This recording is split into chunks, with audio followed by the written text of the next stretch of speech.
come over, yeah. Can't you feel the vibe is right?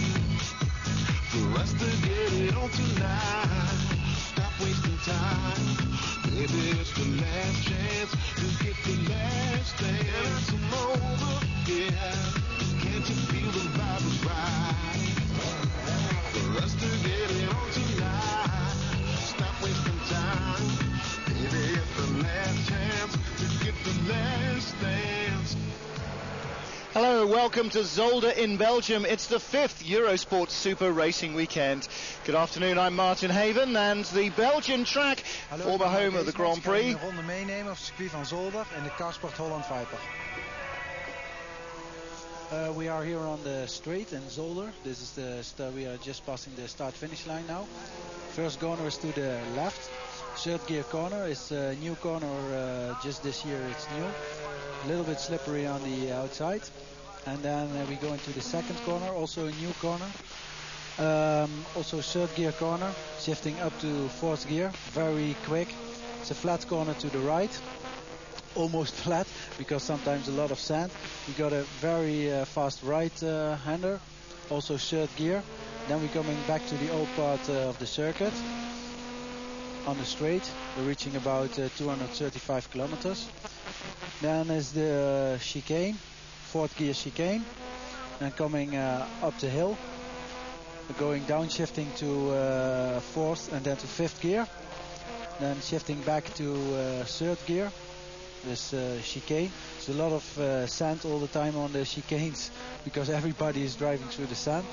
Then a fast right-hand corner, also third gear, shifting up to fourth, little bump where you can have sometimes some wheel spin.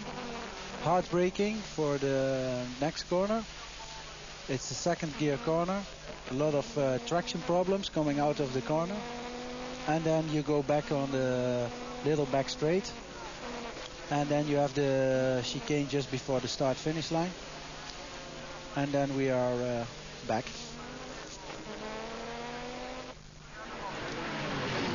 So Zolder in Belgium, former home of the Belgian Grand Prix up until the mid-80s.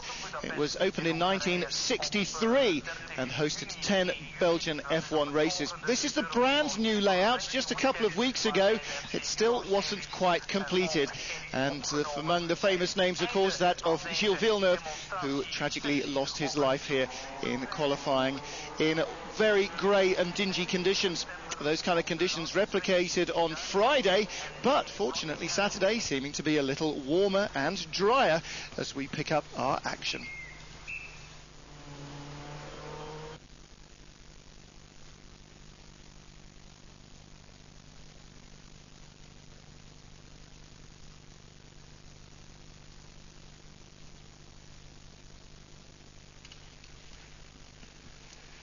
Well, welcome back to Zolder. We seem to have a small technical problem with regard to noises, which is going to be a bit of a shame as we go to Superpole.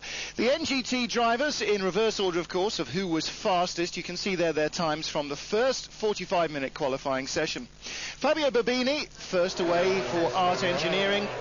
He'll be followed by Sebastian Dumez, Philip Pater, Tim Sugden, Christian Pescatori, Luca Riccitelli, and then by the GT drivers. Now still the car that's won 2 of the 4 races so far, the Labre competition car with its maximum weight after winning again at Silverstone, not in the Superpole. And they're still playing their political game, saying it's not fair, the listers are quicker than us. And as you can see, Babini warming up the tyres here, the Italian in the Art Engineering car, getting a little slide on there as the intro by Mike Hasemans pointed out. A lot of sand around this circuit. Zolder was always famous, like Zandvoort, as the circuit with a lot of sand that was capable of spreading its way onto the tracks. Stiff breeze will do that, and so too will a qualifying session where cars are running all over the place. Plus, of course, they've only just finished rebuilding it, so it's still fairly much a green racetrack. And Babini will be the first to really test the parameters here in the Art Engineering car. And of course, Babini has been in the Superpole a couple of times with some fairly spectacular driving. And he and Luigi Moccia, his teammate, leading NGT last weekend at Silverstone for quite some while. This team, a very competitive lineup. And they have been taking the battle all the way to the RWS Motorsport car and to the Ferrari 360 Modena. Incidentally, only one Ferrari 360 Modena starting here this weekend. That, fortunately perhaps for us, is the 62 car of David Terrien and Christian Pescatori that's won its NGT class the last 2 times out. Perhaps not so fortunately for the opposition. The Ferrari that had terminal engine problems was its sister car, generally comprehensively slower, I think it's only fair to say, of Gabagnati, Pregliasco and Lambertini. So the 3 Italians will not be driving the 63 car, but the familiar 62 car of Pescatori and Terrien will be on show. And there you go, Babini showing just how much sand there is in the corners and exactly how it gets kicked up on the exit as he gets the power down, gives it a big bootful. The rear spins up and a nicely controlled slide by Babini goes oversteering his way through the gravel, through the edge of the sand at any rate. Well, Babini will be the man who sets the mark, and of course in these, well, cool but dry conditions, or coolish but dry, not that cold in all honesty. We don't expect the NGT cars to actually outpace any of the GT cars. However, if somebody does drop a GT car off the road, then they will start further back than these guys. But Babini setting the time, and coming around now, Sébastien Dumez. Now, Dumez in the 50 Chirot car having a fairly torrid time at Magny-Cours, getting punted off at the first corner. And not actually Dumez, in fact, but his teammate. And Jürgen von Gartzen's car, the 51 car, also having a rough first lap at Magny-Cours. But this car raced very strongly indeed again at Silverstone, and they, I think, are shaping up to be very strong potential front runners. Dumez, Gousselard and sponsor Jean-Luc Chéreau are the trio entered for this car. I have to say, I honestly can't remember at Silverstone whether Chéreau drove or not. I might have to go all the way back and look at the full lap charts to see if they made a pit stop that might have allowed Chéreau into the car. All the Porsches made 2 pit stops, or those that were still running and needed fuel at the end at Silverstone, and such will likely be the case here at Zolder as well, with its second, third, fourth gear corners. A lot of acceleration, a lot of braking, so fuel will be at a premium, and that really plays into the hands of the Ferrari. Not only is it nimbler, it seems to be quicker, but it's also more economical than the Porsches at the moment. And, well, Sébastien Dumez again really pushing hard. You can see the Porsches moving around a lot. We noticed at Silverstone that they were chopping over the bumps a lot, really boinging up and down, particularly compared to the Ferrari. And here, as you give it a large bootful, plenty of rear end action as well to keep the drivers busy. Well, while we're watching Monsieur Dumez whiz around, let me tell you that there are a few changes to the entry this weekend that we need to catch up with, most of them in the GT class, but we will start with those when Sébastien has finished his lap. 1:35.745, good shot from him.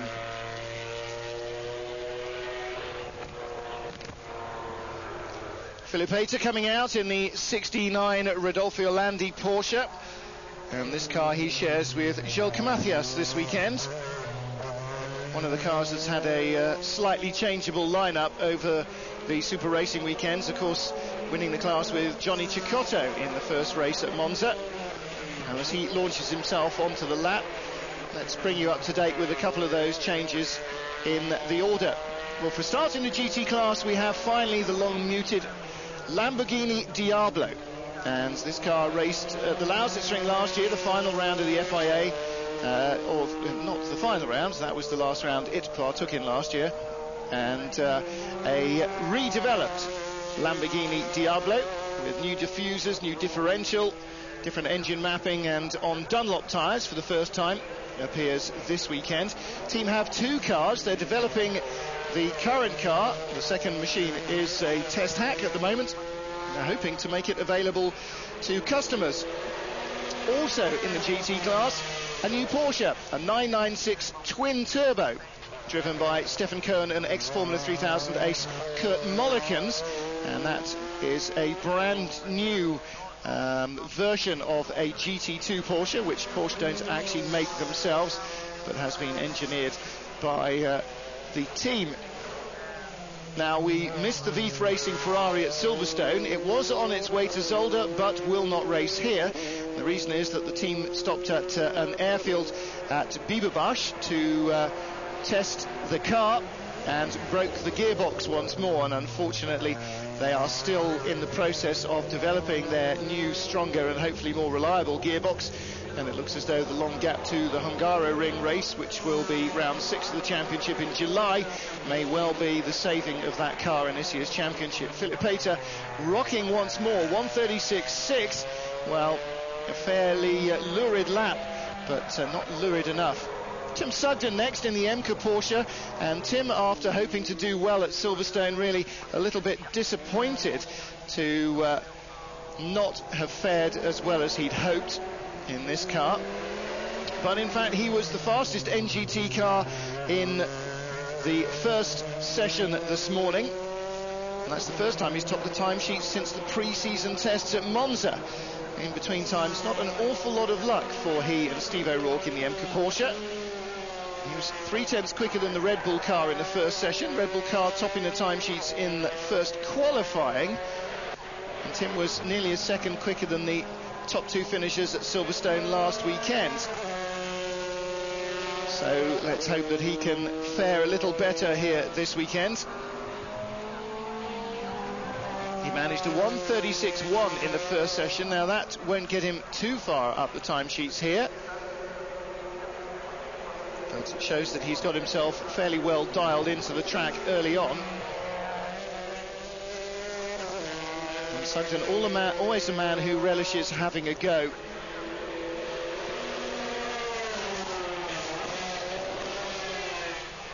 Of course, Silverstone, the home track for Tim and Steve O'Rourke. They've raced on the Grand Prix circuit a number of times, more commonly on the international circuit, which only uses about half of the Grand Prix track's corners. But really hoping for great things at Silverstone.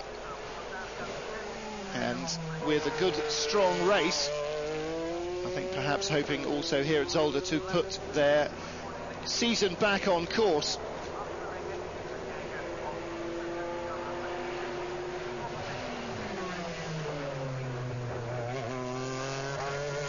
Well, looking neat and tidy. So far, not quite as tail-happy as the others. Let's see what he does as he gets to the line. It's a long run to the line, 1:35.85 to 1:35.74 of Dumes. But that puts him second at the moment.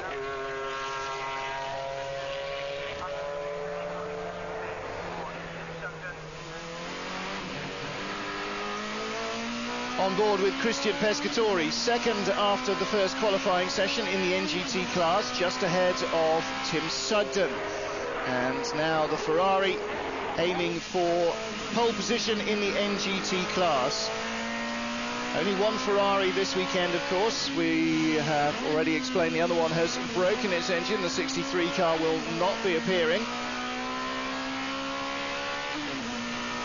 With the sequential semi-automatic gear change, you can just see Pescatori flipping his right hand fingers as he changes up. Let's sit back and enjoy this one.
Wasn't that wonderful?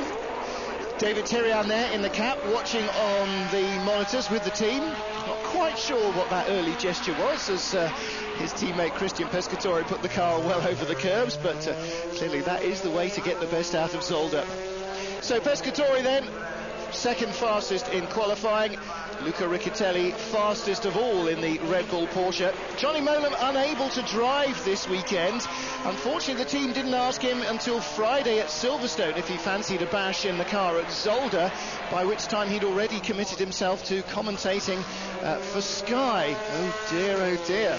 So Christian Pescatori rejoined this weekend by Dieter Questa. Questa hopefully recovering enough to be able to put in a competitive job here. So Christian Pescatori then. Did I say Christian Pescatori in this car? I did mean Luca Riccitelli, I'm sorry. 35.7 for Riccitelli. And as you saw on board with the Ferrari, not only a nice, smooth and unrushed ride in the car, but courtesy of that fingertip gear change as well. Two hands on the wheel at all times. Really smooth power delivery. And, oh, goodness me. Riccitelli, I fancy there just thumping the curbs a little too much and having to ease out of the throttle to get it all sorted out after that first apex, if you can call thumping the middle of the corner like that so much of an apex.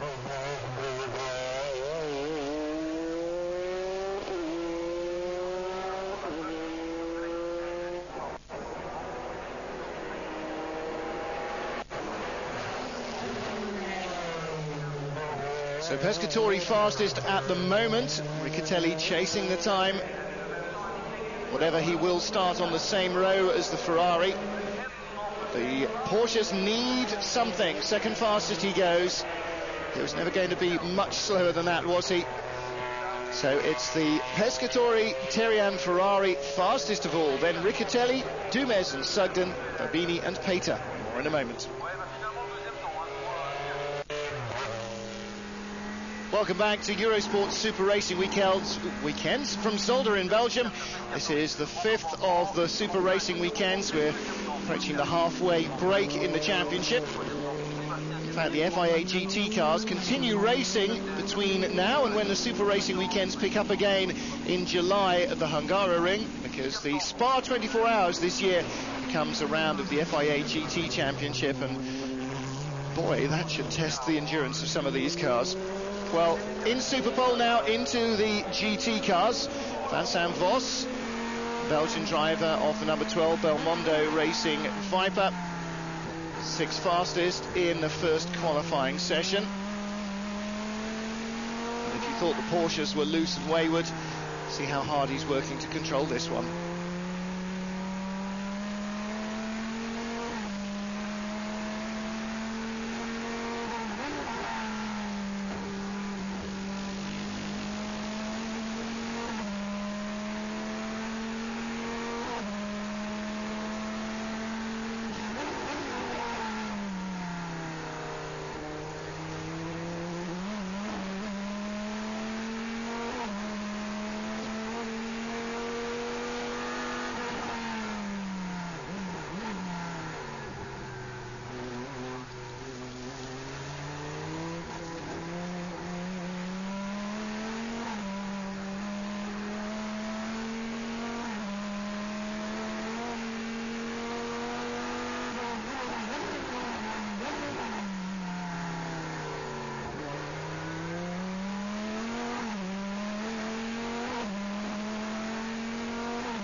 Great on-board pictures there, Paul Belmondo watching in the shades, and another lineup change in the Belmondo team. The 12 car being raced by Vincent Vos with Boris de Richebourg this weekend, and the 11 car, Didier Defourny and Paul Belmondo. Anthony Kumpen, well, he's on the entry list with Claude-Yves Gosselin, but our information tells us that he should be sharing with Didier Defourny. So plenty of Belgians in the Belmondo racing entry. Here is Mike Hasemans, who showed us around with his car earlier. Let's join him on board.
So Mike Hasemans goes fastest. Not quite sure what was happening in that final chicane, whether he dropped it 2 gears by mistake or whether the gearbox gave him a neutral. Sounded like it really buzzed the engine a little.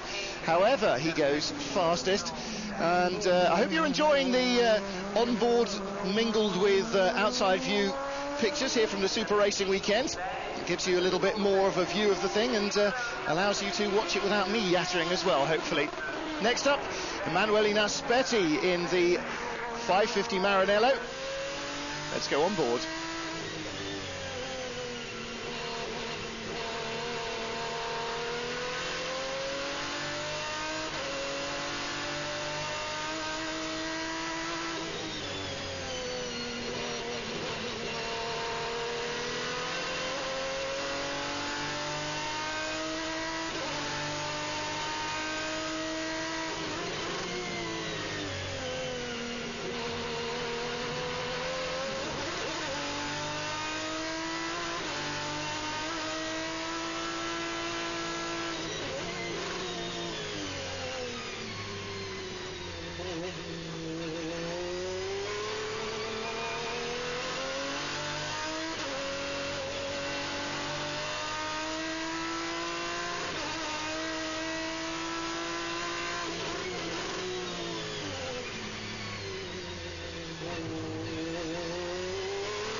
More great onboard action courtesy of Emanuele Naspetti, and the team are thrilled with that one.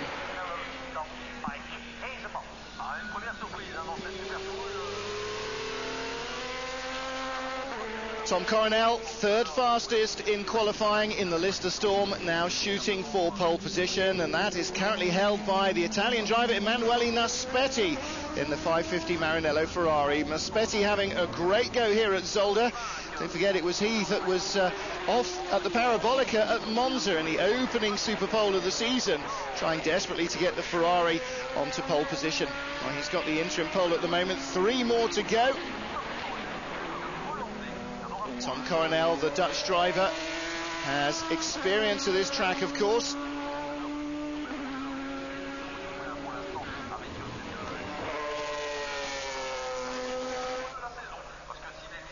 Coronel doing the qualifying duties this weekend in the #1 Lister Storm. And he and Jamie Campbell-Walter hoping to stay away from trouble this weekend after Silverstone disappointingly snatched from their grasp when they almost had one hand on the trophy. Look at the way that the Lister Storm rides, pointed this out at Silverstone, compared to cars like the Viper and even the Ferrari. A real firm racing car ride here.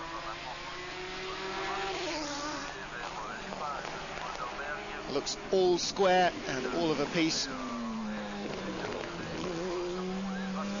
And as Lawrence Pierce has explained to us before, the car really responds best to one particularly closely defined setup, and they always try and get that particular setup to work as well as they can. A 131.1, so Naspetti faster. Don't forget the Lister also carrying penalty weights. They won't have gained any from last weekend. I haven't got the latest up-to-date FIA penalty weights yet. That was Michael Bleekemolen you just saw, incidentally, and here is his younger son, Sebastian. The Dutch couple sharing this car, or father and son pairing, should I say, sharing this car. Second fastest in the qualifying session. Let's see what young Sebastian can do here.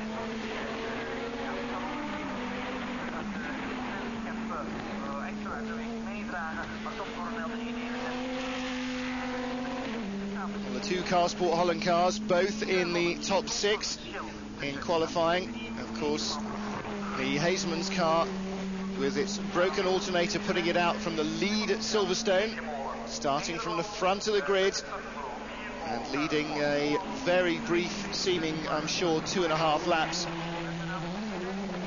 The Car Sport team closer to home and maybe closer to a little bit of good luck this time, rather than the really wretched luck which has beset them all year.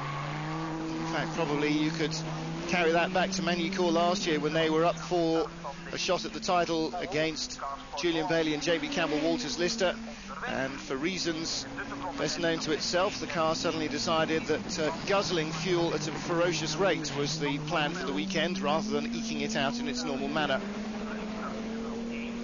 The car even more highly developed since then, and visibly very different from the other Vipers. They've done an awful lot of work on the car, which has led to problems of its own, but they're persevering with it and continuing to work on modifications to try and keep the Viper right up there at the front. Well, Naspetti still fastest, 1:30.9. Sebastian Bleekemolen 5th. Never mind.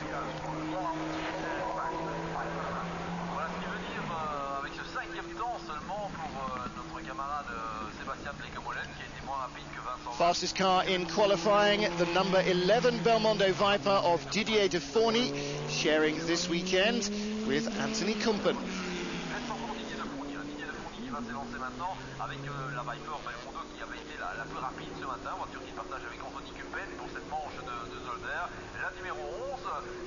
Well, Didier de Forny in the 11 car,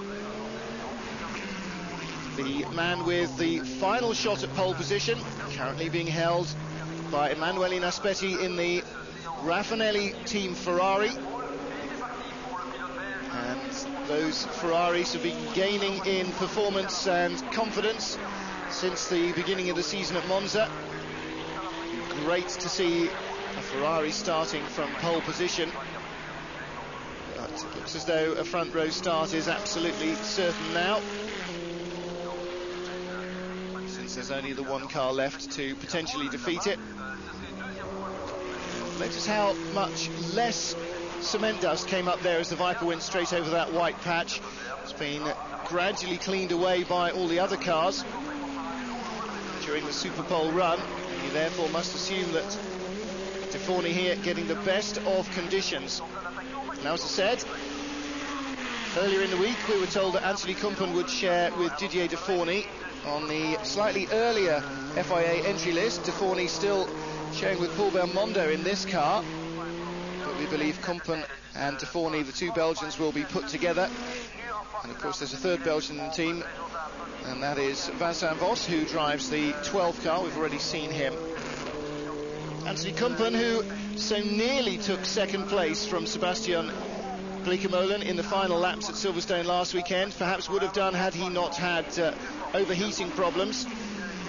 Raced here at Zolder last year in the 24 hours with Marc Duez, and they won it. This is about 5 minutes from Anthony's house, in fact, so he's less a local lad and more part of the furniture here. So Anthony Kumpen can certainly be relied, even on the slightly revised Zolder circuit, to fare well. But for his teammate Didier de Forny, Belgian driver, not able to plant the car on pole position in this Superpole.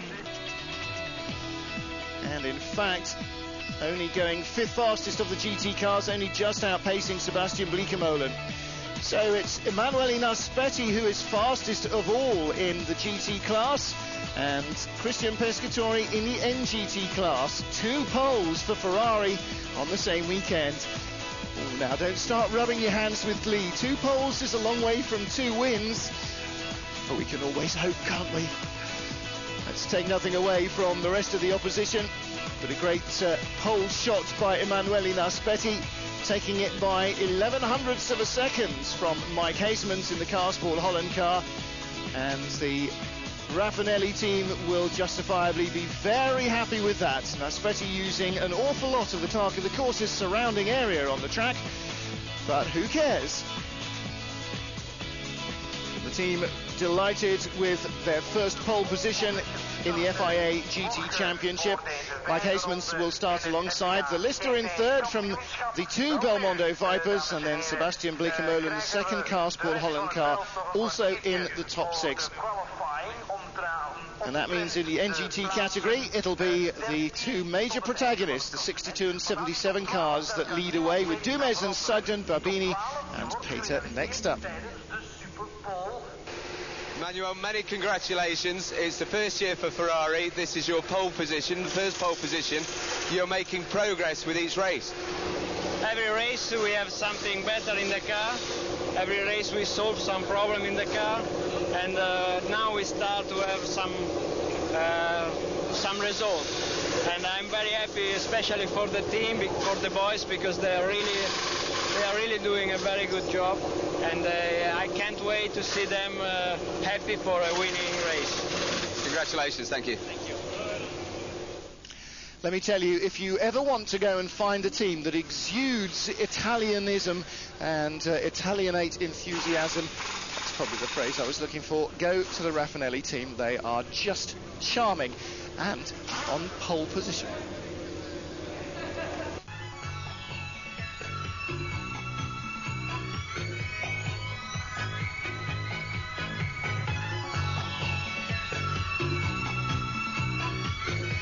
Hello and welcome to Zolder. And I come over, yeah. Can't you feel the vibe is right? For us to get it on tonight. Stop wasting time. Maybe it's the last chance to get the last dance. And I come over, yeah. Can't you feel the vibe is right? For us to get it on tonight. Stop wasting time. Maybe it's the last chance to get the last dance. So the Eurosport Super Racing weekends roll on across Europe, from Silverstone last Sunday to Zolder in Belgium, and the former home of the Belgian Grand Prix, rebuilt and revisited. Few of the drivers have ever been here, and of those, even fewer will have seen the track in its current slightly remodified layout. It's a little bit narrow, it's a little bit twisty, it's not the fastest track you've ever seen. In fact, it'll stagger you that they even raced turbo cars here in the 80s. Never mind thinking about continuing into the 90s. But it's the venue for round 5 of Eurosport's Super Racing weekends, and it's not raining either.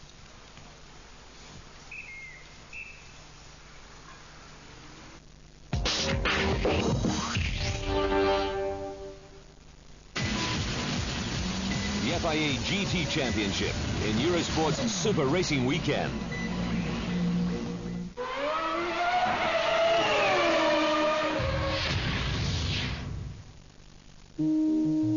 With LeasePlan, fleet management in motion. Filatice, stretching fibers, fabrics and yarns. Yokohama, power of performance.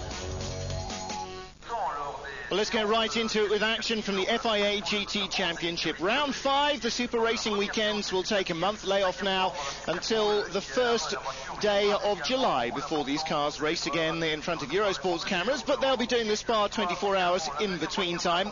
A 10-round Super Racing weekend schedule, 11 races for the FIA drivers.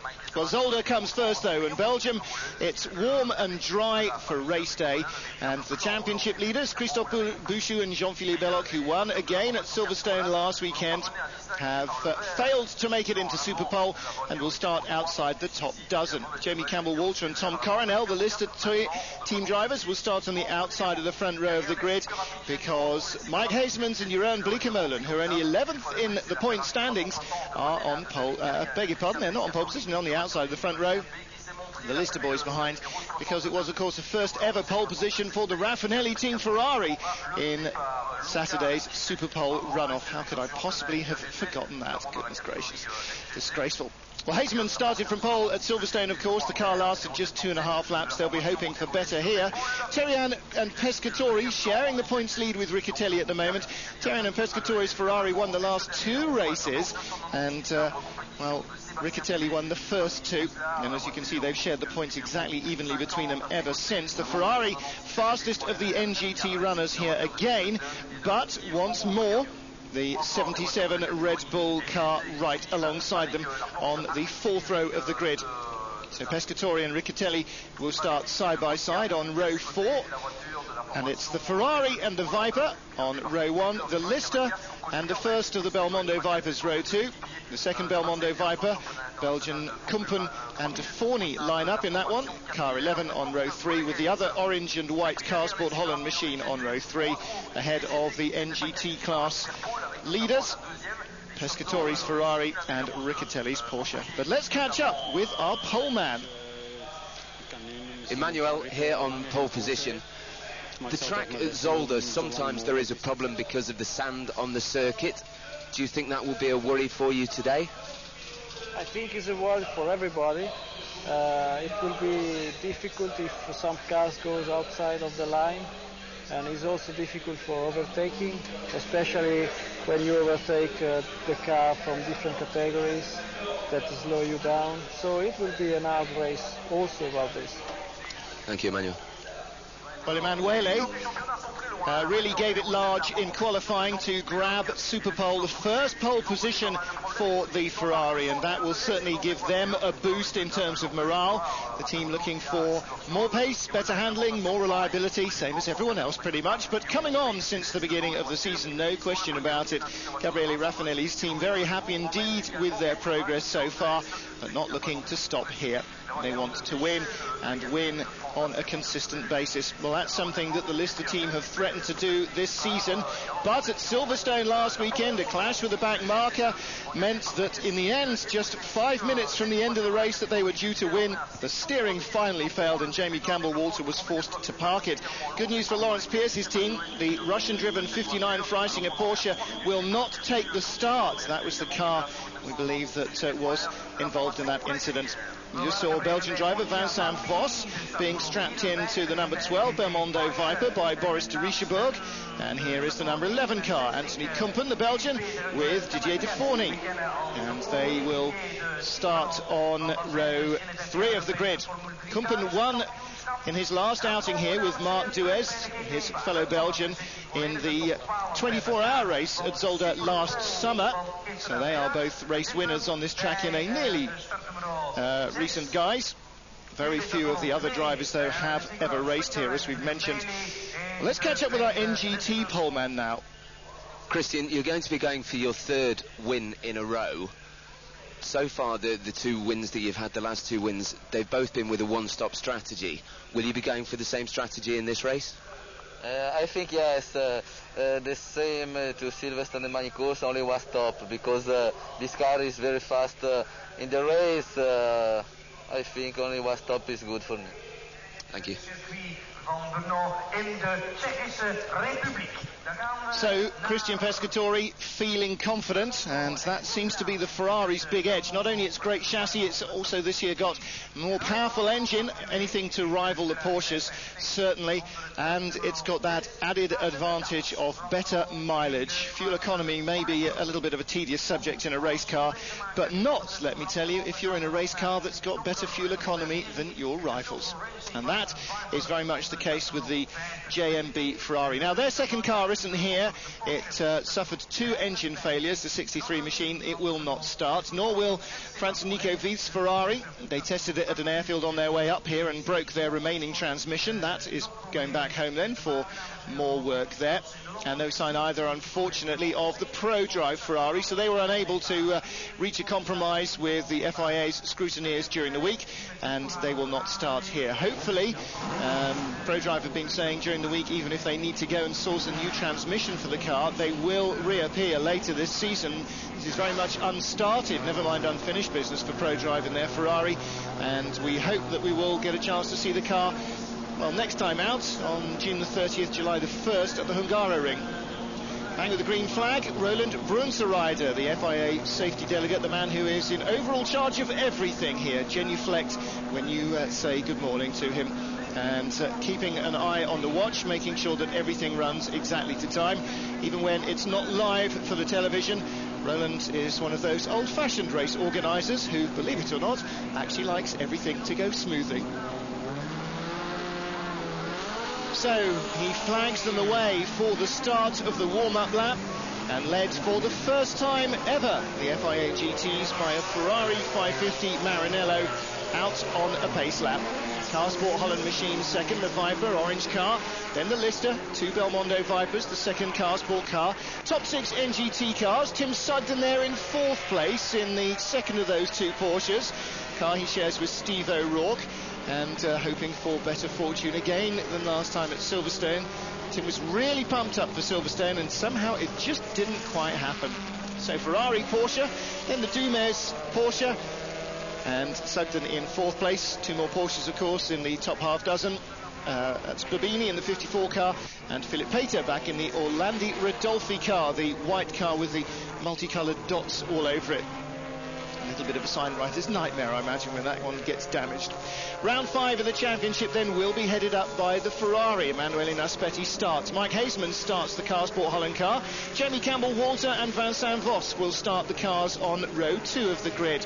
Anthony Kumpen and Sebastian Bleekemolen, I beg his pardon, will be starting on row 3.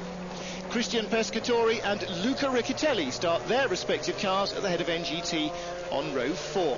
Starting in 50, Sebastian Dumes. In 52, Tim Sugden, the 2 Porsches on row 5. Row 6 of the grid, started by Fabio Babini, 54, the Art Engineering Porsche, and Philip Pater, the Austrian, returns in the 69 car to start that.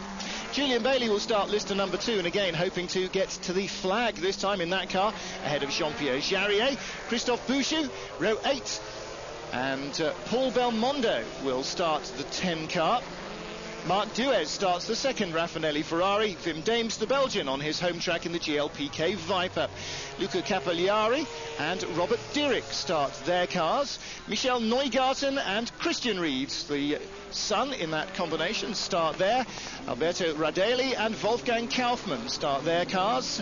Sylvain Noël and Fabio Mancini starting in their machines. And Olivier Porter and Kurt Mollikens starting their cars. Mollikens in a brand new machine. Nigel Smith starting the 61 Freisinger car ahead of Josef Wenck in the Coca-Cola Racing entry. Yukihiro Hane starts 58 ahead of Alex Lee, who shares with Nigel Albon. Alex Lee, the Chinese driver, in the brand new entry.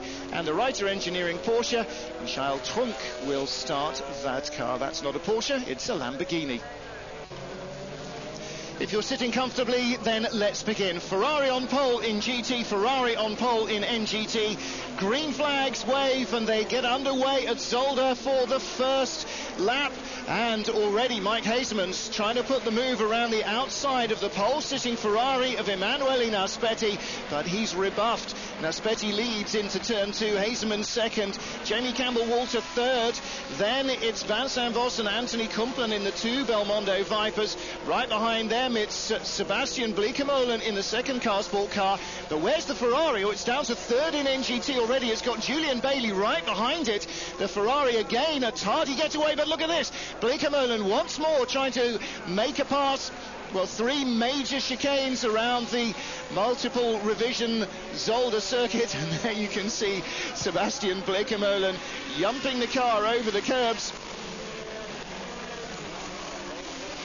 The Car Sport Holland machine in second place, and then back in 6th position, Julian Bailey, with Jean-Pierre Jarier and Marc Duez right with him. They're past the Ferrari now. The Ferrari is down to 4th in the NGT class. Riccitelli leads. Behind him, it's Dumes, and in 3rd place in the NGT category is Tim Sugden, but Julian Bailey's on the move from further back, trying to pick up more NGT cars as he comes through, and Jarier goes off. So Jarier goes off, trying to get around Bailey as well, and here comes a change for the lead. Bleekemolen down the inside. No, Naspetti holds him off, but I wonder for how long. Emanuele Naspetti in the first lap already, rebuffing 3 determined efforts at every overtaking potential place. Naspetti forces Bleekemolen to go around the outside. I mean, Haseman's around the outside, of course. Can't do it there. Campbell-Walter still third. Kumpen and Voss, there is the order. The two Belmondo cars swapping their grid places, and now into the second turn. Not to be denied, the Car Sport Holland driver gets in front. Mike Hazemans feels that the series owes him a race, surely after Silverstone, where he was fastest and led comfortably for the opening 2.5 laps, and then the car broke its alternator. Its alternator broke on it. Now Jamie Campbell-Walter up to second. We're on board with the Ferrari because, look, everybody is going past. The two Belmondo Vipers, Kumpen and Voss, also go through.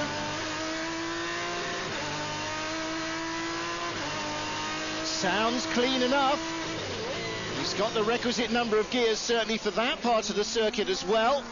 Wonder whether Manueli is just taking it a little easy after the first lap and not trying to kill the tyres, or trying not to kill the tyres, perhaps. Well, Naspetti now down in 5th place, and it's Hazemans who leads. Oh, snappy camera shot from Jamie Campbell-Walter. Then Kumpen, Voss. There is the Ferrari ahead of the second of the Car Sport Holland machines. And that, of course, is the father and son Bleekemolen car. Sebastian Bleekemolen starting it. Michael, his dad, and Jeroen's dad is in the pits, and Jeroen will share this car with Mike Hazemans. 2 laps in and 1.7 seconds up. Not bad, considering he was only second place on lap 1, or the end of lap 1. And then Kumpen and Voss, the Belmondo cars. NGT still being led by Luca Riccatelli. But look at the pace of Hazemans. All right, this may be a slightly more familiar circuit to him than, say, Silverstone or Monza, but really he is just hurling the Car Sport car up the track. Doesn't seem to be anything wrong much with Emanuele Naspetti, does there? Wasn't in Superpole, that's for sure. But Naspetti confiding that the team really trying to get a podium here, rather than delude themselves that they are going to go out and win it. Well, they certainly made a good start by taking pole position, their first ever. So let's see if he can stay with the Vipers. Little waggle of the tail there from Vincent Voss, as you saw the Viper, the first of the Vipers in the shot, not quite getting the front end where he wanted it and having to steer it round on the throttle. The Car Sport Holland Viper still behind a Ferrari here, but now you see the difference as Voss was sloppy exiting the previous chicane, how close the Ferrari is now. Rattles it down that sequential gearbox. Now, of course, they've got one of those because it's homologated in the road car. If you have a road car, you have to have much of the original equipment still in the same manner. Well, of course, the Car Sport Holland, perhaps the most highly developed of all the Vipers in the field, leading the race at the moment from Jamie Campbell-Walter in second place, and starting to stretch away now. Kumpen in 3rd place, Voss in 4th. There is the Ferrari in 5th place, the Car Sport Holland machine in 6th. And did you see Julian Bailey? I did. There he is, headlights ablaze in 7th. Duez behind him in 8th place. And I believe that was the Labra Competition Viper in 9th spot as well. Let's have a look and see if we can get another glimpse of them in the long shots.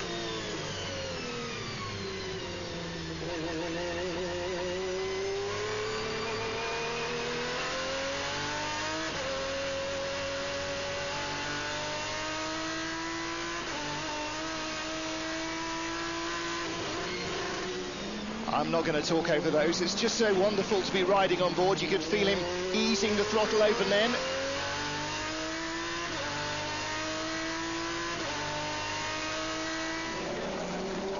And again, feathering it through some of these corners, although they look like they've got a wide open approach and exit, obviously. Not all of them have.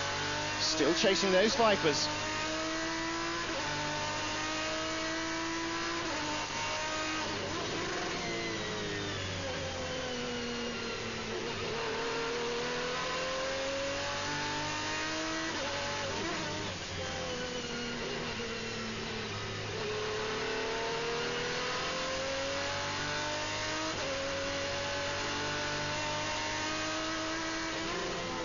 somebody has just got to make a PlayStation version of this, haven't they? Maybe PlayStation 2 will do it justice.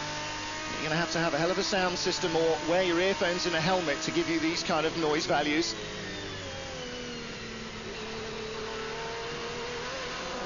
As Sarah Cox might say, turn it up loud.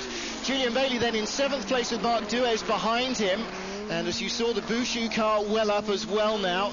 They've all managed to ease their way past the NGT runners, but the Carsport Holland Viper just driving away from Jamie Campbell-Walter. Well, what are they going to be able to do here now in this race, the Carsport Holland guys? They have threatened only to be deceived by their machinery so far this year. I wonder if they have got all the bugs ironed out this weekend. Look how close the second car is behind the tail of the Ferrari. And then you saw the second Ferrari behind Julian Bailey and ahead of Christophe Bouchou. There's the next little group. And I believe Jean-Pierre Jarry on the tail of that. Now, the NGT guys were saying they reckon it would take somewhere between 15 and maybe 16 laps for the front runners to catch them, the GT guys. Not entirely sure that's the case, but look at this. We were just on board a moment or two ago with Vincent Vos. Now the director needs to switch back to the Ferrari. Maybe he's busy planning lunch.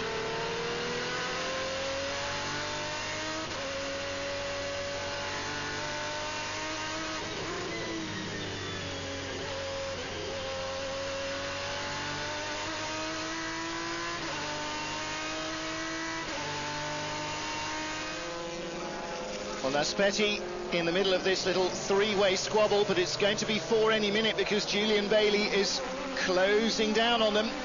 Vincent Vos, the stopper in the bottle here, you sense a little bit. Naspetti is still very close to Vos.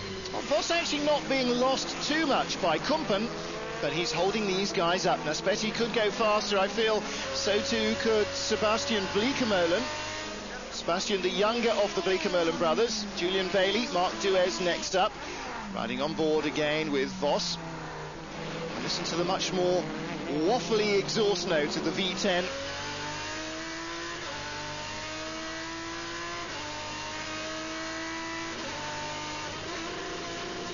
And we go for it down the inside with Naspetti. Oh, just a little slide under braking into the chicane. Slides wide as well, and that blocks Vos's exit onto the front stretch. Naspetti's got the place.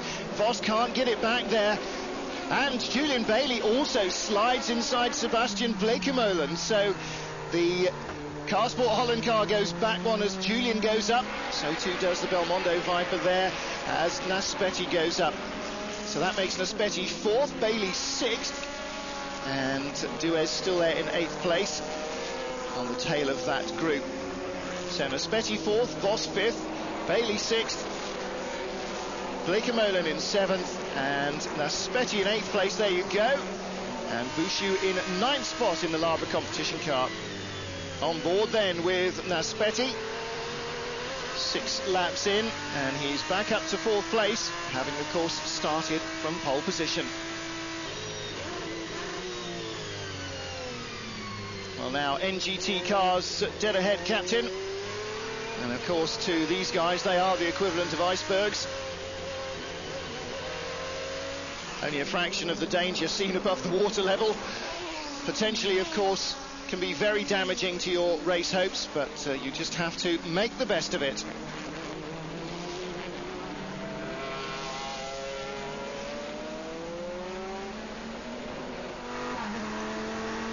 On board again with Vincent Vos. Oh, and who was that going past him? Well, the director just cut away as he was being passed. Not perceptive, I would have to say. Hasemans leads from Campbell-Walter, Kumpen in 3rd, Naspetti in 4th, Bailey in 5th. Of course, it must have been, because he was lining up with Vincent Vos on the previous lap. Riding with Naspetti again, there's Kumpen's 3rd place car ahead.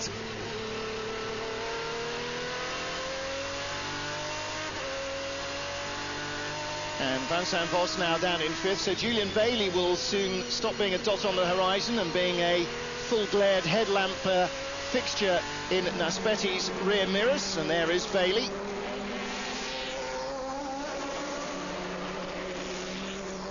Fifth place now, and of course Julian started in 13th position. He was the first of the non-Superpole runners. So again, having to find his way through the grid. The car not in fine enough fettle to get into the top dozen this time. Naspetti just having a little slide there. See if he's got a bit of opposite lock correction on there. No, still nice and neat and tidy. He's clearly got plenty of grip, this car, and plenty of balance as well, if the couple of little slidey moves we've seen him pull off are anything to go by. Well, the Ferrari and the Lister seeming very square machines out on the racetrack. Don't quite seem to have the body roll that the Vipers do. Of course, with their harsher, more race-tuned sounding engine notes, the big mellifluous waffle of the Viper. Oh dear, Voss's nose really didn't want to go round there at all, having to take a second stab of it as it wallowed all over the curbs. I wonder whether that was an indication of something going astray at the front. This is our NGT leader, Luca Riccitelli, ahead of Fabio Babini. Tim Sugden in third place. Still the Ferrari not able to get back into this race yet, outside the top three. Incidentally, the first of the back markers there passing the 66 car. That's the Lee and Albon Porsche. And now being caught to be lapped by its other NGT rivals. And the GLPK, or PKGL, they seem to have renamed themselves, Viper team this year for reasons that I'm not sure. The PK, incidentally, is Anthony Kumpen's dad. Just apropos of absolutely nothing. Luca Riccitelli then leading in the NGT category. And where's the second place man? You saw him through there with Tim Sugden very close behind him, actually. Riccitelli not intent on being held up by this pesky Viper. Finally has to let him through. 21 car started by Wim Dames, of course, the Belgian. And he sneaks past and holds Riccitelli up or something. Riccitelli suddenly really under threat for the lead of NGT. What's happened there then? He can't have been held up that badly, surely. Luca Riccitelli had plenty of time, looked like 2 or 3 seconds over Fabio Babini, and now it's nothing. Sugden in third place. And the Belgian Viper behind in fourth place. The silver machine, that's the Robert Dietrich-driven car. Oh, and a big slide out of the chicane by the Ferrari, ahead of Sebastian Dumes. Ferrari fourth in class, Dumes fifth in class, and I think the second Art Porsche in sixth place. That'll be Andrea Bertolini.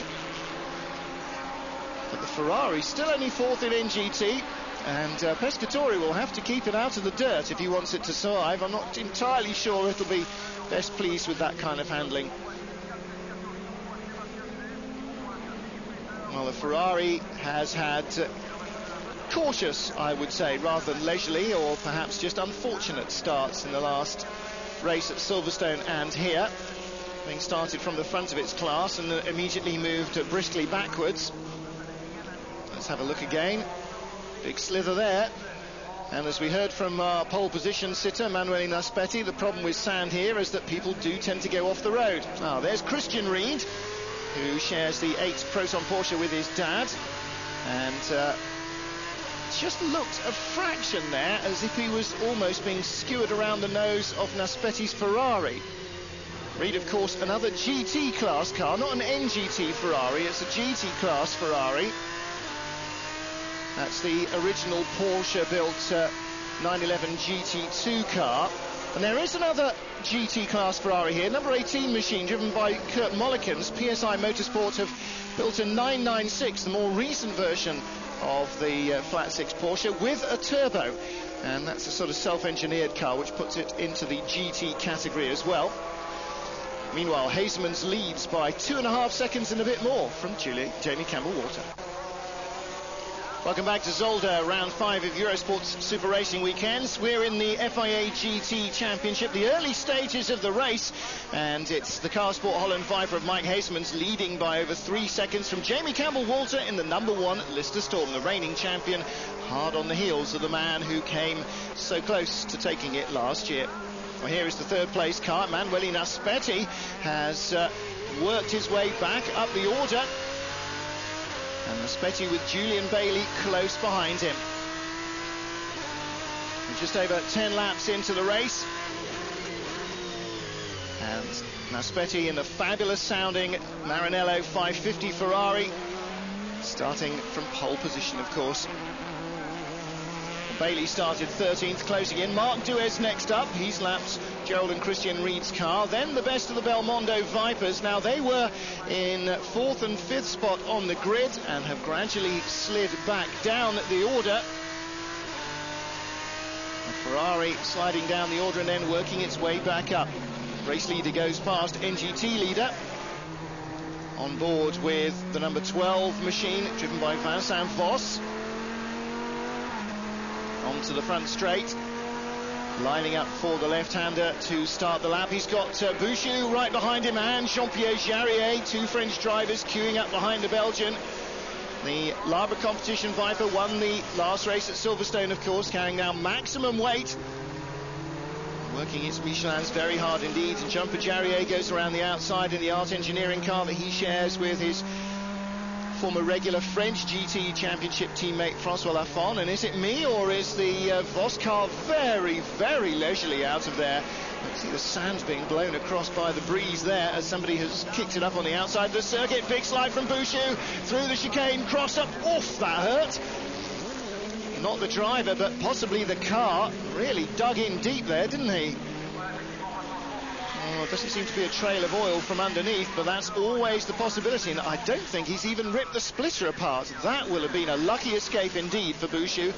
Charrier's right with him, though, so that may not be that lucky for him. But let's have a look again. Whoops, oh dear, my goodness me. My eyes not quite going at the speed of that replay there. Let's not have a look again then, and let's pick up with the Belmondo Vipers, which are in trouble. On board with Naspetti. Naspetti now chasing. This is... OK, let's have another attempt to have a look at that replay. Well, he got in too fast, too hot, didn't he? Steered to correct the slide, knew he was going to go through, straightened it up to try and minimise the damage and make sure the car came out. I was going to say that as we were on board with Naspetti, he was closing up on the Muller and Trunk Lamborghini Diablo, which reappears in the championship for the first time here. Now we're on board with Mike Hasemans, our race leader.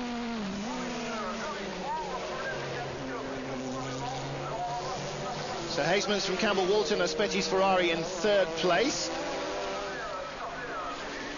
Hasemans absolutely flying, keeping himself over 3 seconds ahead of the Lister.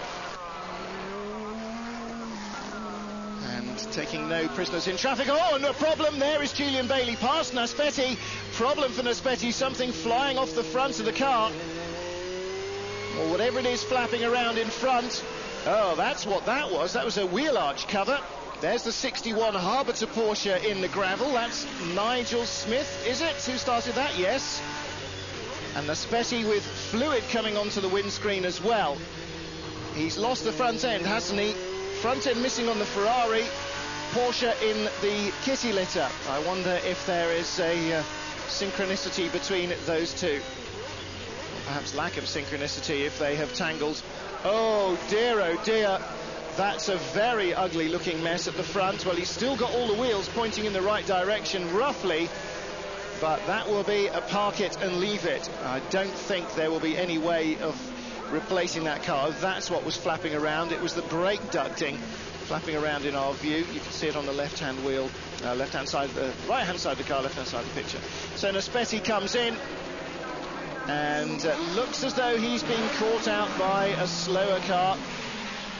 Gabriele Raffinelli on the pit wall, I'm sure, will just allow his team to make the decision on the spot, but it's steaming, it's left liquid all over, and, well, Emanuele knows the answer to that one. He's out of the car already, and I don't think you need me to translate his body English at all, do you? Every picture tells a story, and we don't need that one. We just needed the picture of Naspetti stalking off into the garage to tell the story of what happened there. On board with Mike Hasemans, still leading the race then. 12 laps, and we've lost one of the two Ferraris. We also possibly are losing Vos's Viper. It's been into the pits. 12 laps is no time at all to be going into the pits. Their rate of progress here, well, 12 laps is not a little over 15 minutes. So Haseman's the leader then.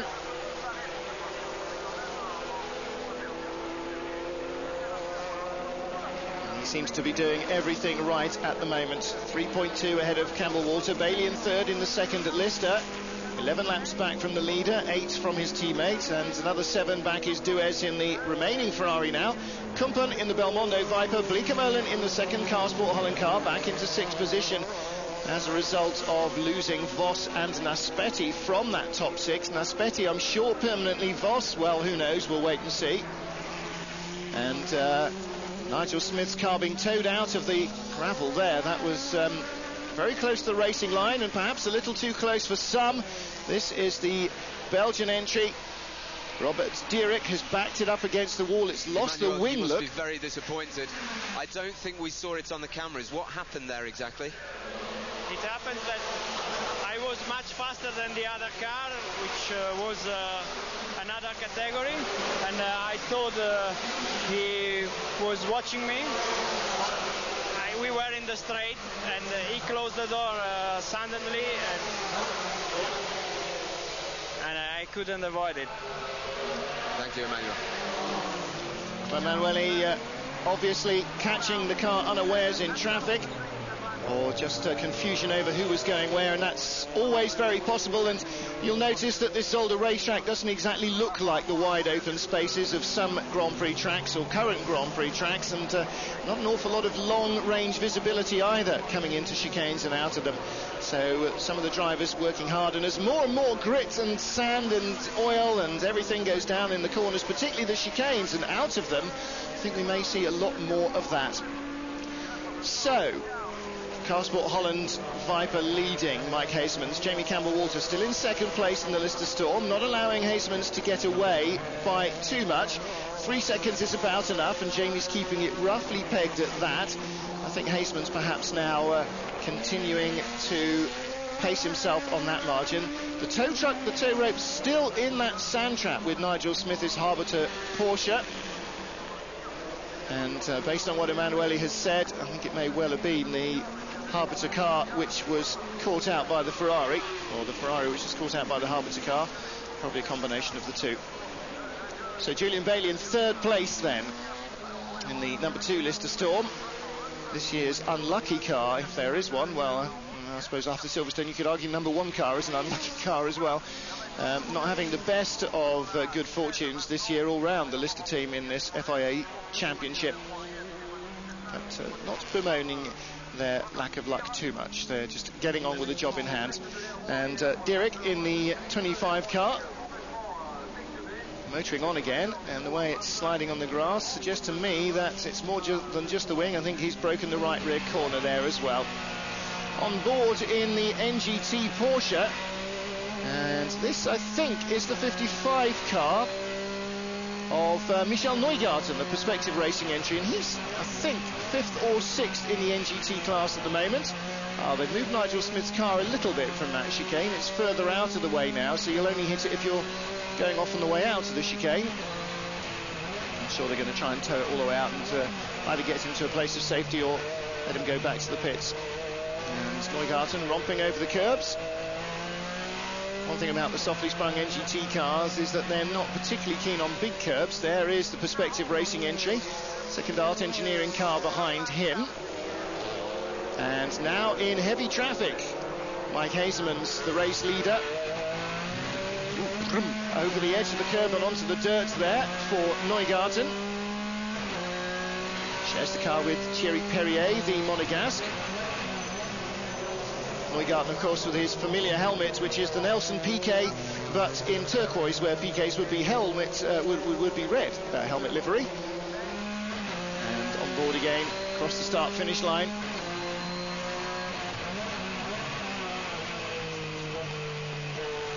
So the NGT Porsches with that manual H pattern, or H and a bit, 5-speed kind of dogleggy gearbox. The Ferrari, though, has a sequential semi-automatic paddle shifter, because that's what glorious Ferrari 360 Modena road cars have. Well, we just saw the second RWS car. There is the lead RWS Motorsport machine. and lead in both senses, not only the quicker of the team cars, but the leader of the NGT category. It's Luca Riccitelli, and he's got Fabio Bibini right behind him. Pescatori now up to third place in the Ferrari, I notice. Well, the caption showed us earlier, but he's now closing on the leaders. Don't read captions. And is that Sugden still in fourth? I think it might be. Let's see if they hold this shot. Yes, Tim Sugden still in fourth. Fifth place, Sebastian Dumez in the NGT category. And I think that makes Michel Neugarten, who we were riding courtesy of earlier, sixth spot in the NGT class. But some little way behind this group here. So Pescatori gets himself back into contention. And there was Tim Sugden, busy man, racing here and running his own single-seater racing team as well. Oh dear, Jean-Pierre Jarier getting all loose and slippery there into the chicane as he gets through traffic. Does so without damage though. Here's Nigel Smith back in the pits. And the British driver spending a long time sitting with the heat sink building up in him and the car in that gravel trap as the race leader goes past the other Harbinger racing car. That's the number 60 machine with Sylvain Noël, the Swiss, at the helm. I don't think he's Swiss, actually he's French, isn't he? Hasemans leads then by 1.4 over Campbell Walter. The gap coming down in the traffic. Bailey 9 behind, so 8 behind Campbell Walter as he was before. So therefore it's Hasemans who has been held up. Duez in fourth, Kumpen fifth, and sixth overall. It's still Sebastian Bleekemolen in the number 4 Carsport Holland entry. So the 2 Carsport cars, the 2 listers in the top half dozen. No, but not anymore, because as he comes across the line, Sebastian Bleekemolen has pulled off at the end of the pit straight. The Carsport car, Sebastian at the wheel, Dad, Mike in the pit lane will be watching that go on. And it looks as though they may be out of the race. Their teammates still lead it though. Welcome back to Zolder. There is NGT poleman Christian Pescatori off the road. He's spun the 360 Modena out of one of the chicanes, and it looks as though he's bailing out there. Well, that's 20 laps into the race, and it's all over for the NGT poleman, for the championship points leaders. Christian Pescatori and his teammate David Terrian share a 3-way lead in the NGT category, with Luca Riccitelli, the Red Bull driver, leading the race at the moment in NGT. So we're looking now at the middle portion of this 5th round of the FIA GT Championship, and as you can see here, the yellow flags waving. Looks as though Pescatori might have had a bit of a clout as he went in there. Here is our race leader. The number 3 machine is Mike Hasemans, and he is being chased by Jamie Campbell-Walter. Campbell-Walter now very close indeed behind him, and Christophe Bouchou in the Labre Viper is closing in as well.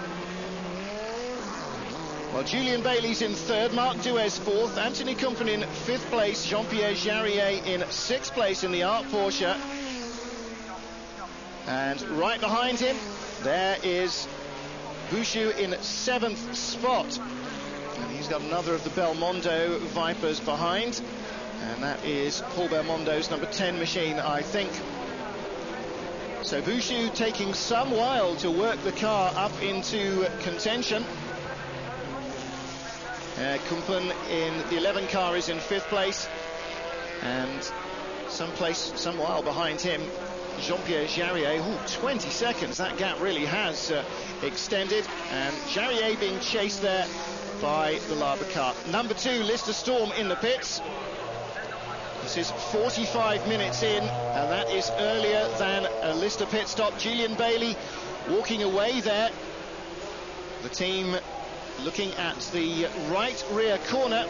We believe either a clutch or drive shaft problem sidelining the number 2 car. They haven't had much luck with that car in the last couple of races. Number 1 car still motoring on though. 45 minutes into the race. Babini taking the NGT lead, and the overall race leader, Mike Hasemans, coming in to hand over the number 3 car. He hands over to Jeroen Bleekemolen. And with lap speeds being, or lap times being so short here,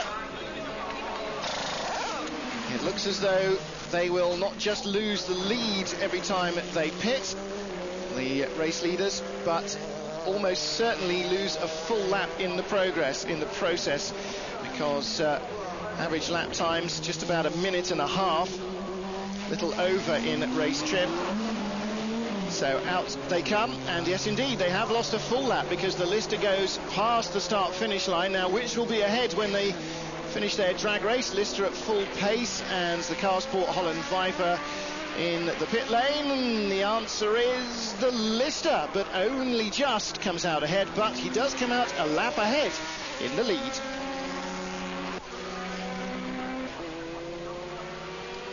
An hour into the race, the number one Lister comes into the pits to refuel. So too does the Labra Competition Viper. So 37 laps in, and almost exactly at the 1 hour mark, in comes Jamie Campbell-Walter in now the sole Lister Storm. Team are ready. You can see Tom Coronel there, ready with his seat to get in. It'll be tyres and fuel as well. And Coronel really determined to try and do well here. He said that before he went out for Superpole, he had real butterflies in the stomach and he could really hear his heart thumping. He said the last time he did that was in qualifying, racing in Japan in Formula Nissan Nippon a few years ago. He said he really wanted to do well here.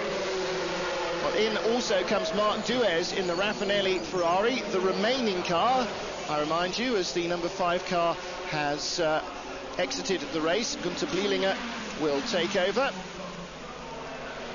And so now the number 3 Carsport Holland car back in the race lead, as the Lister will surely lose the lap it gained when the Carsport car started early. Back up again, says Lawrence Pierce there. Somebody let the car down when it only changed the rear tyres. And a long wait it must seem to these guys to get the fuel in. But you're not allowed to touch the car until you have done. Oh, and Tom fires up the Lister Storm. Away he goes. Well, he should come out ahead of the Ferrari. Ferrari now goes up. They'll do the tyre change. The Lister comes in ahead. And then in the traffic, here comes the soon-to-be race leader. Or is he? Well, there is the Viper. Here comes the Lister. Yes, so the Viper goes back into the lead then after the exchange of positions on the pit stops. But the worry for the Hazemans team is that they only managed some, well, not 3/4 of an hour with their first fuel allowance, and that really isn't enough. They need to have a little bit longer than that. A long time to restart the Ferrari by Gunther Blielinger, but eventually it gets going again. They're back in the race and still hunting around for podium position.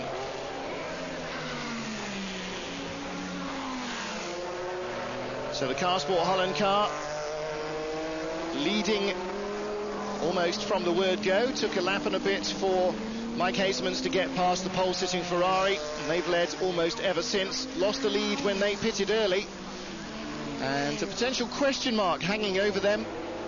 We've seen that the car's fueling system has a propensity to slightly go awry, and we'll have to wait and see. Incidentally there, the pale blue car, that is the 996 Turbo, the GT spec Porsche Turbo, not an NGT car. And that's been started by F3000 ace Kurt Mollikens. And in comes the Carsport Holland car, and that is into the pits again for its second stop.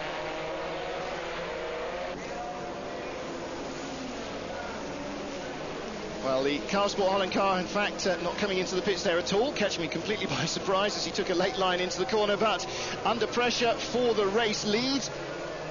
And Jamie Campbell-Walter dives in front, an hour and 10 minutes into the race. Bleekemolen, not even Jamie Campbell-Walter, in fact, Tom Coronel, of course, having taken over, and Bleekemolen having taken over from Hazemans in, well, into the middle, in fact, probably into the later part of his stint. Now an hour and 10 minutes in, the Lister having taken the lead, motoring on, and by 75 laps it was back into the pits, this time for a scheduled stop. And again, the Lister team doing a good, strong job. Nice, efficient pit stop. Lawrence Pierce, a firm believer in details like that, winning you races. But on the way out, Jamie Campbell-Walter hitting an errant wheel and tyre sitting in the pit lane. Now, it wasn't their own team's, and I have to say I'm not aware what the penalty may or may not be. There may be no penalty at all. There may be a penalty attached to that. You just saw Jarrier getting going. Here is the Orlando Rodolfi car in the barriers. Oh dear, and the 21 Viper rocking over the curbs there as well. 24 car rather, the Racing Box Viper. But I wonder if the 69 car had gone off beforehand. Philip Pater, the driver who started that car that he shares with Joel Kamathias. Kamathias parking it in the end and walking away. And look at the muck and rubbish all over the racetrack. Let's have a look again at this. Well, that's certainly not a Lister tyre. That may be in the... not sure whose garage that would be, right next door to Lister or a couple away. Whatever. The Lister taking the lead from the number 3 car. And Jeroen Bleekemolen bringing the Carsport Holland Viper into the pits. A 10-second stop and go. And the reason for this is that he started the engine while the car was still on the jacks. Now, he was told to switch the engine off, but in French there you heard Toine Haseman saying, no, it's not working, it doesn't work.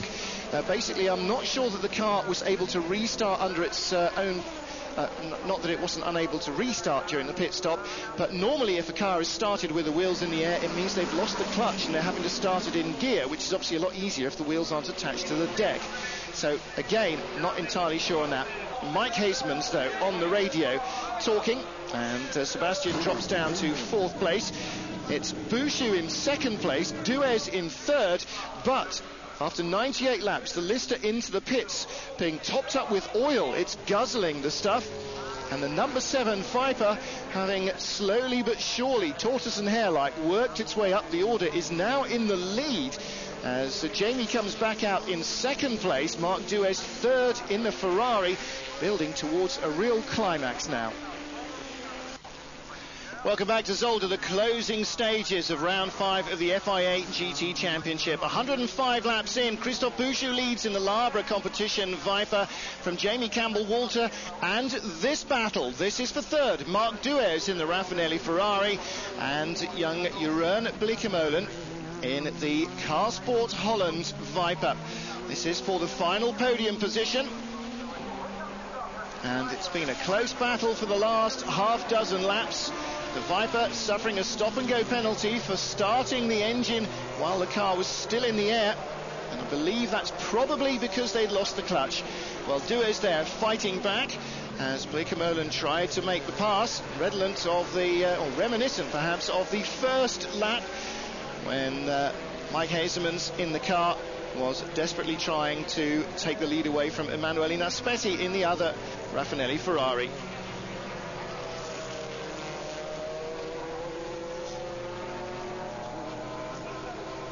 So Christophe Bouchou out front since the Lister Storm has made 2 pit stops for oil after its regular scheduled stops. And clearly the Jaguar-based V12 that the Lister is powered by is consuming oil at a fairly ferocious rate. All the engines built in Leatherhead by the Lister team themselves. They do pretty much everything on the car that it's possible to do, and they will know the best way to manage that problem.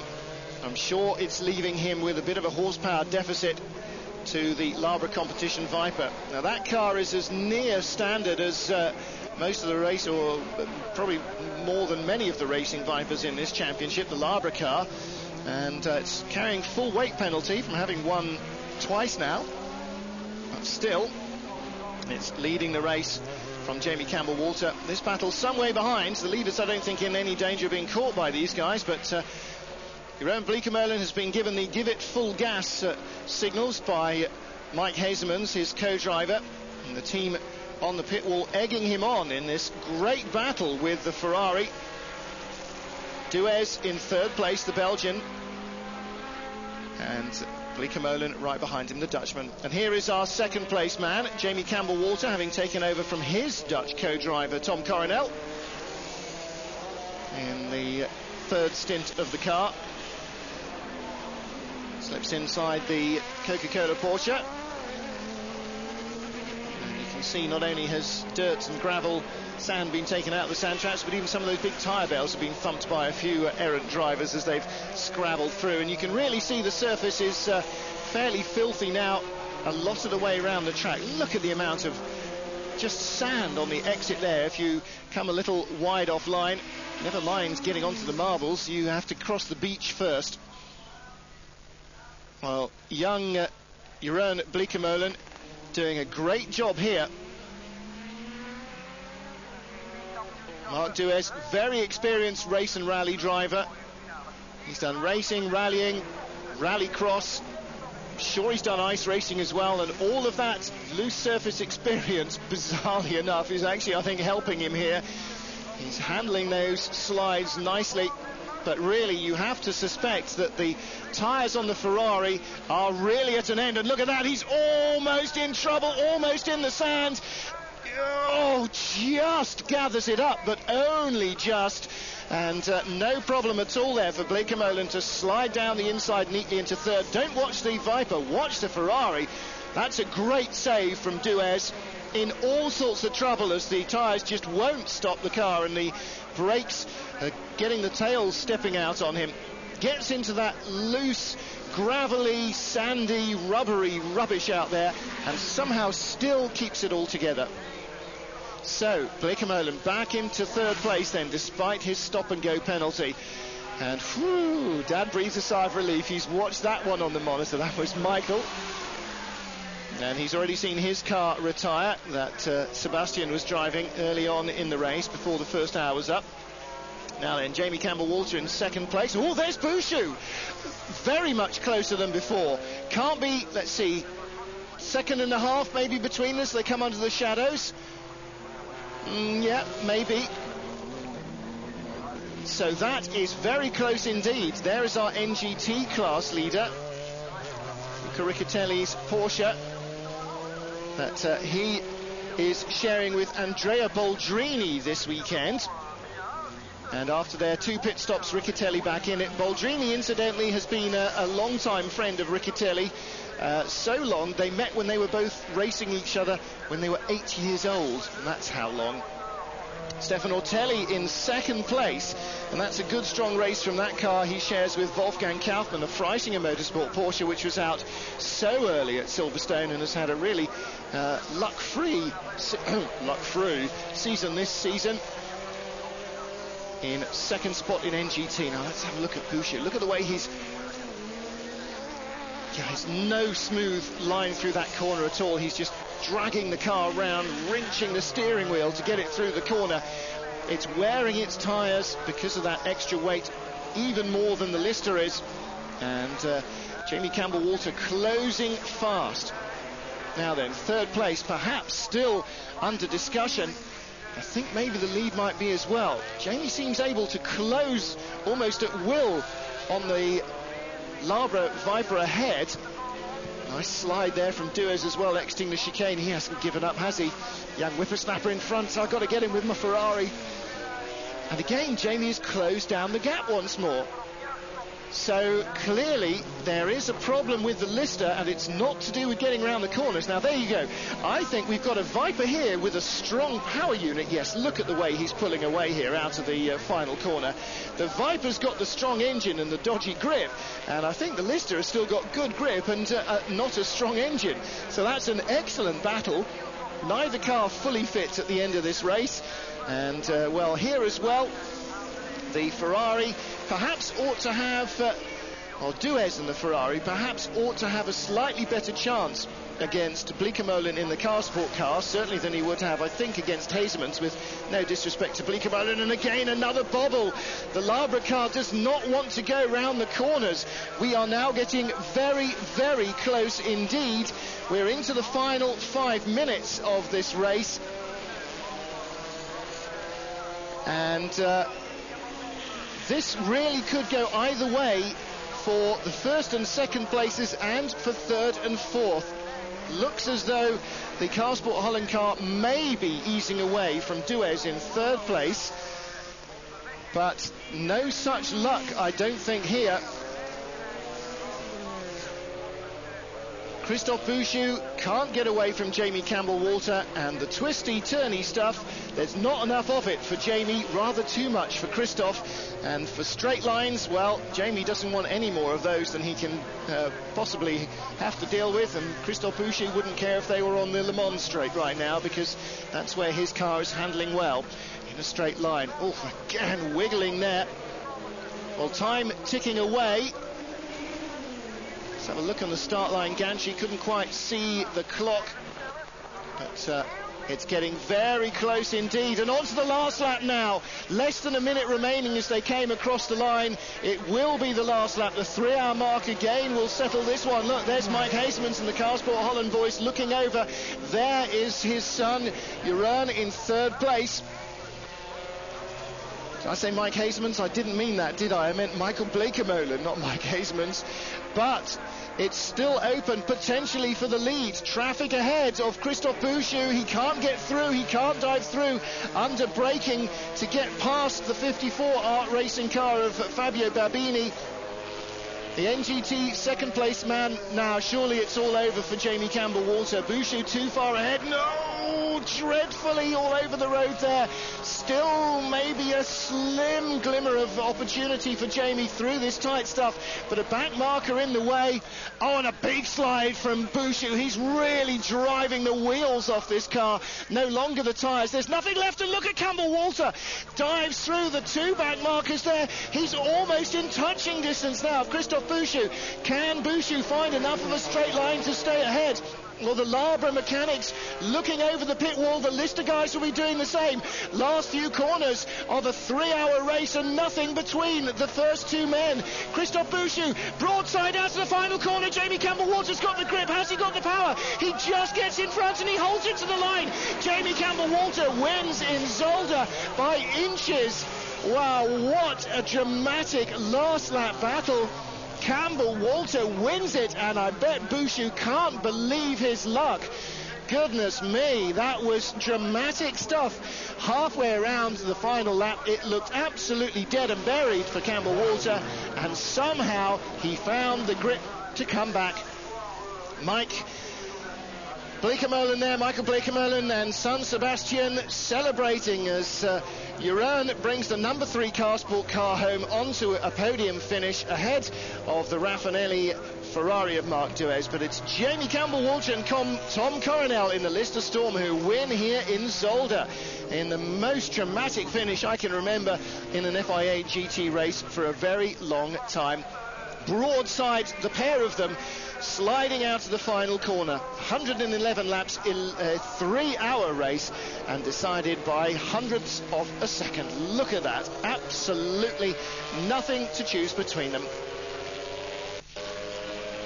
Well, the crowd have enjoyed fine, warm, sunshine weather here at Zolder, and a great cliffhanging finale to the race as well. 11 100ths of a second between them at the line. Bouchou and Belloc taking second, Hazemans and Bleekemolen third. From the Ferrari, then the NGT winner in fifth place ahead of Paul Belmondo, who put his car off in the dirt in his first stint.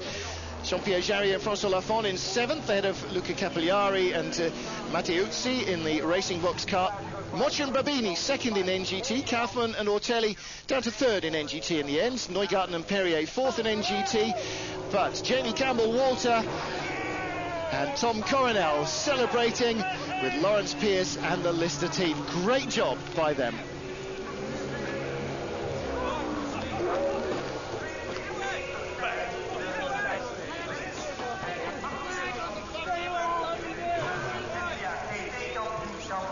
let's have a look again at the final corner. Bouchou, look, tail steps out, and Jamie somehow gets inside him to just keep his nose ahead across the line. Wow, great stuff by both drivers there, clean and fair, no cynical nudging or banging at all. And Jamie Campbell-Walter, wow, look at that, the laughter of relief and jubilation as he wins that one there.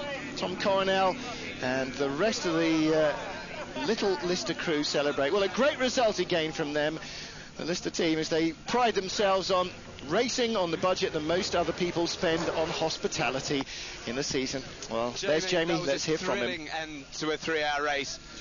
Were you ever worried at the end there that you would run out of laps?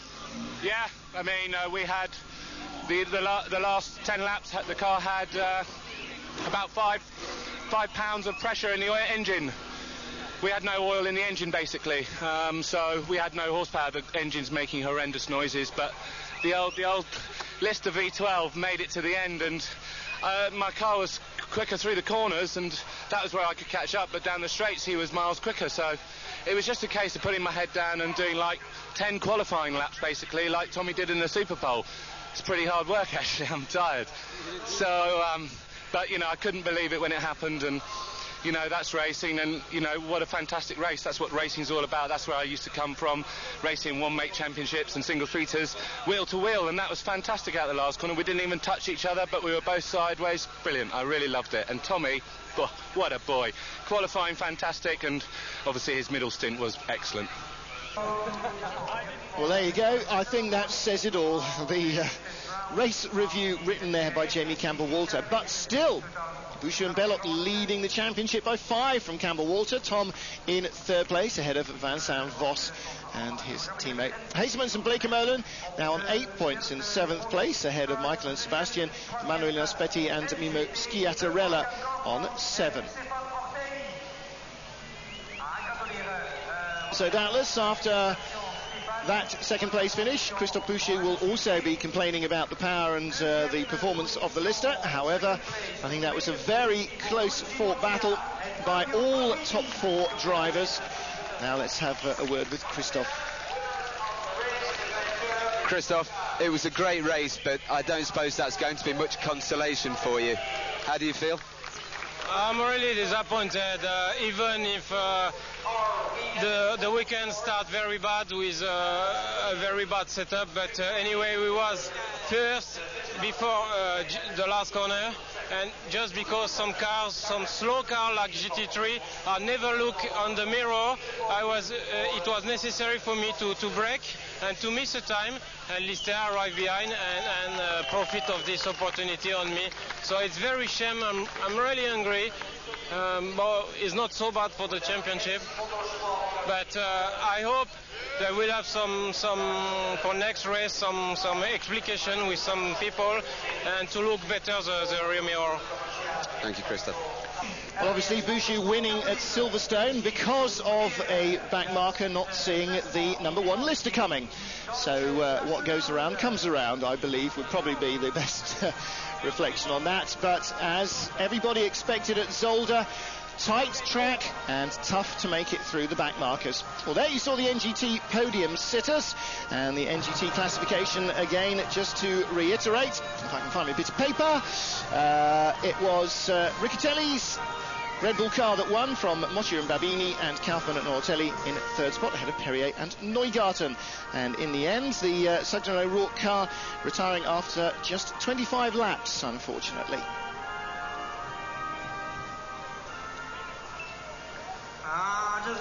So Luca Riccitelli there on the right-hand side of the top step with Andrea Boldini on the left-hand side of the picture, not of actually the step. And there you go. So the Dumez and Gousselard car parked after 76 lap by Gousselard. There you saw the Viper coming down off the jacks. P4 minus 14 seconds. It was the hurry-up given to Bleekemolen. And there you saw the Laber car losing lots of time on the last but a couple lap. And Jamie Campbell-Walter seizing a last gasp victory by the scruff of the neck in the Lister as they win in the GT class.